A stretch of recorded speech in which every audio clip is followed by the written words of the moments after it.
चलिए अब बात करते हैं सत्ता के सेमीफाइनल की। मुख्यमंत्री निकाय चुनाव के लिए प्रचार में जोरों शोरों से लगे हुए हैं और इसी कड़ी में सीएम शिवराज सिंह चौहान उज्जैन पहुंचे, जहां सीएम ने किशनपुरा में जनसभा को संबोधित किया।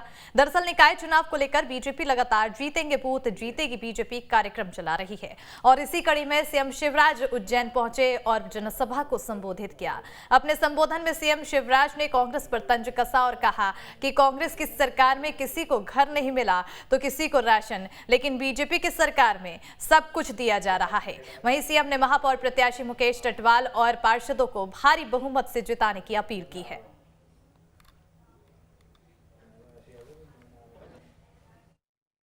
चिंता मत करना, कच्चे मकान में रहने वालों, मामा मोदी जी के आशीर्वाद से पक्के मकान बनवाने के पैसा भी देगा।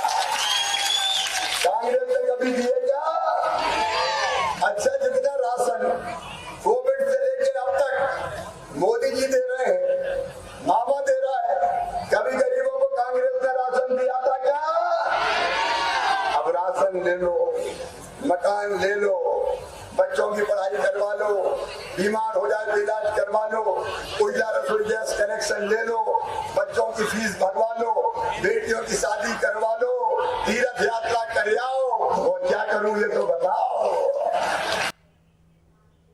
सीएम शिवराज सिंह चौहान बुधवार को उज्जैन पहुंचे, जहां बीजेपी प्रत्याशियों के पक्ष में प्रचार किया और लोगों से समर्थन की अपील की। जनसभा के दौरान सीएम शिवराज ने मंच पर ही बेटियों का सम्मान किया और सदा खुश रहने का आशीर्वाद दिया। साथ ही सीएम शिवराज ने ऐलान किया कि लाडली लक्ष्मी योजना से प्रदेश की गरीब बेटियों की शादी सरकार करेगी। सीएम के आशीर्वाद से परिवार के लोग भी काफी खुश हैं कि सीएम ने उनकी बेटी को आशीर्वाद और शुभकामनाएं दी हैं। अभी भी कही कि बेटी मिलती कि मामा हमें तो पैसा मिले ही नहीं। मेरी कहा शादी कब हुई थी? बोले 2020 में। मेरी कहा तब तो कमलनाथ मुख्यमंत्री था, मामा था ही नहीं। इन बेटियों तक की शादी के पैसा नहीं थी।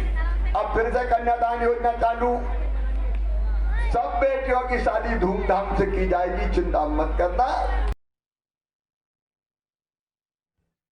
मामा जी आए थे, उनने मेरे को स्टेज पे बुलाया है और उनने मेरे को आशीर्वाद भी दिया है और मेरे को बोल के गए मैं तेरी शादी में आऊँगा और मेरे को बहुत बहुत खुशी हुई है और मेरे को बोले कि तेरे को तोहफा दूँगी शादी बाद। बहुत खुशी हुई है। उनने मेरे को स्टेज पे बुलाया और वो बोल रहे थे मैं तेरी शादी में आऊँगा। तो मध्य प्रदेश नगरीय निकाय चुनाव काफी रोमांचक दौर में पहुंच गया है। सियासी दलों ने निकाय चुनाव के प्रचार अभियान में अपनी ताकत झोंक दी है। बावजूद इसके कुछ सीटें ऐसी हैं जहां त्रिकोणीय मुकाबला देखने को मिल रहा है, जिसके बाद से बीजेपी और कांग्रेस दोनों दलों के जीत के समीकरण बिगड़ता हुआ नजर आ रहा है।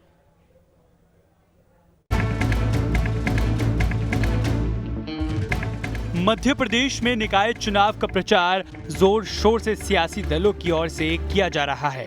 निकाय चुनाव में जहां लड़ाई बीजेपी और कांग्रेस के बीच में होती रही है, लेकिन कुछ सीटों पर अब त्रिकोणीय संघर्ष देखने को मिल रहा है। दरअसल बीजेपी कांग्रेस के अलावा अन्य दल के प्रत्याशी और बागियों की बगावत बीजेपी और कांग्रेस के लिए मुश्किलें खड़ी कर रही है। हालांकि पिछली बार सूबे के सभी 16 नगर निगमों में बीजेपी का कब्जा था, लेकिन इस बार के निकाय चुनावों में किसी एक दल का सभी निगमों में कब्जा करने का सपना अधूरा रह जाएगा। सिंगरौली में आम आदमी पार्टी की प्रत्याशी रानी अग्रवाल ने टेंशन बढ़ा दी है। रानी अग्रवाल के आने से बीजेपी और कांग्रेस की मुश्किलें बढ़ती दिख रही हैं। सतना में बीएसपी के सईद अहमद के आने से मुकाबला त्रिकोणीय हो गया है। छिंदवाड़ा में कांग्रेस के बागी बालाराम परतेती ने मुश्किलें बढ़ा दी हैं। बागी जितेंद्र शाह को बीजेपी मनाने में कामयाब रही है। कटनी में बीजेपी से बागी होकर प्रीति सूरी ताल ठोक रही हैं। तो ये सीटें ऐसी हैं जहां निकाय चुनाव में त्रिकोणीय लड़ाई देखने को मिल रही है। ऐसी कई और भी सीटें शामिल हैं जिससे बीजेपी और कांग्रेस की टेंशन बढ़ी हुई है। 2003 से अब तक जितने भी चुनाव हुए नगर निगम नगर पालिकाओं के, वहाँ भारतीय जनता पार्टी के प्रत्याशियों ने जनता की कृपा और आशीर्वाद प्राप्त किया है। तो मुझे लगता है कि आपने सतना, सिंगरौली, छिंदवाड़ा, कटनी इन 3-4 स्थानों की बात करी जहाँ महापौर पद के चुनाव है, लेकिन मुख्यमंत्री शिवराज सिंह चौहान जी के नेतृत्व में जिस प्रकार के जन विकास के कार्य छिंदवाड़ा में, कटनी में, सतना में, इन सिंगरौली इन सब क्षेत्रों में हुए हैं, तो जब चुनाव का अवसर आएगा तो जनता का मत भारतीय जनता पार्टी के पक्ष में आएगा। हालांकि इस मुद्दे पर कांग्रेस का मानना है कि मुकाबला त्रिकोणीय होने से ज्यादा अंतर नहीं पड़ेगा और चुनाव में पार्टी की स्थिति मजबूत है। त्रिकोणीय मुकाबला हो या द्विकोणीय मुकाबला हो, कांग्रेस की उपस्थिति बहुत मौजूद है और हम वहां अपनी विजय पताका फहराएंगे। भारतीय जनता पार्टी से पूरे मध्य प्रदेश में कांग्रेस पार्टी बहुत आगे है और पंचायत चुनाव के रिजल्ट इस बात के साक्षी हैं। निकाय चुनावों में बीजेपी और कांग्रेस के अलावा अन्य दलों के प्रत्याशियों को भी वोट मिलेंगे। ऐसे में वोटों का बंटवारा होगा तो निश्चित रूप से चुनावी समीकरण भी बदले नजर आएंगे। ऐसे में दोनों ही दल मतदान के पहले अपने वागियों को मनाने में लगे हुए हैं। भोपाल से नितेंद्र शर्मा के साथ टीम न्यूज़ 18। और वहीं दतिया में पहले चरण के पंचायत चुनाव में जीते बीजेपी प्रत्याशियों ने जश्न मनाया है। ये जश्न गृह मंत्री नरोत्तम मिश्रा के बंगले पर बनाया गया है। गृह मंत्री डॉक्टर नरोत्तम मिश्रा का बंगला पार्टी कार्यकर्ताओं के साथ पंचायत चुनाव में जीत हासिल कर चुके प्रत्याशियों की भीड़ से भरा रहा। सुबह से ही मिठाइयों के साथ चारों तरफ हार, फूल मालाएं और एक दूसरे को बधाई देने का सिलसिला देर शाम तक चला।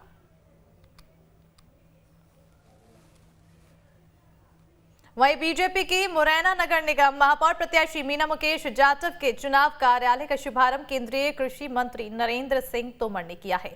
नगर निगम के महापौर को ईमानदारी और कर्तव्य निष्ठा के साथ कार्य करने के लिए बीजेपी कार्यकर्ताओं और आमजन से वोट के साथ आर्थिक सहयोग भी केंद्रीय मंत्री ने मांगा। इस दौरान केंद्रीय कृषि मंत्री ने बीजेपी सरकार की उपलब्धियों के बारे में जनता को बताया।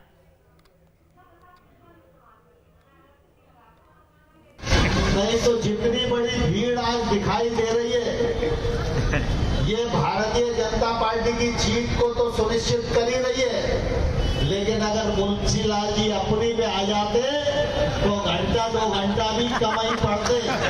घर को छोड़कर मुरैना की भलाई के हित में, मध्य प्रदेश के विकास के हित में कांग्रेस को तिलांजलि देकर अब भारतीय जनता पार्टी के कागज बन गए।